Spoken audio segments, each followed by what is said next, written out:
tardes amigos, ¿cómo están? Bienvenidos a RG en Vivo. Tenemos muchísima información para compartir con todos ustedes.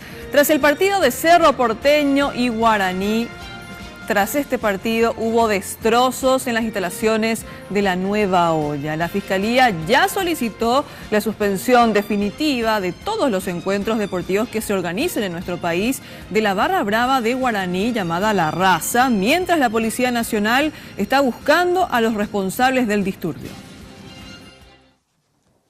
Los disturbios ya empezaron en la Nueva Olla cuando los hinchas del Club Guaraní sacaron las butacas y las arrojaron hacia el sector de la hinchada de Cerro.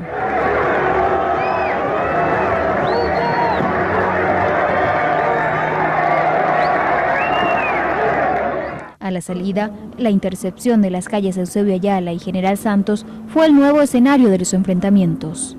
Las imágenes muestran a un presunto hincha del Club Guaraní disparándose a un bus varado que llevaba a los hinchas de Cerro Porteño.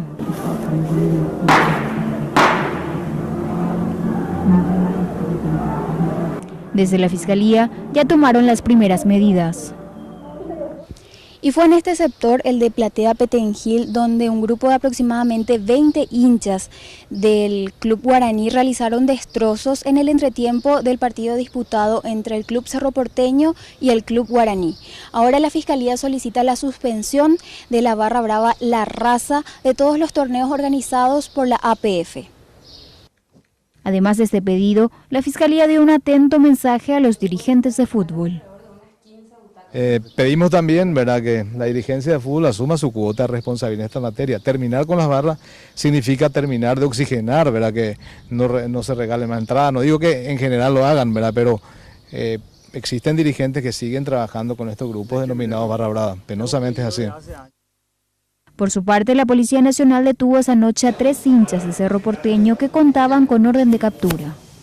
Mientras que en el estacionamiento del Club Guaraní se encontraron 3 vainillas servidas. Tanto la Policía Nacional como la Fiscalía ahora buscan identificar a los responsables de estos disturbios que se exponen a procesos penales y varias sanciones.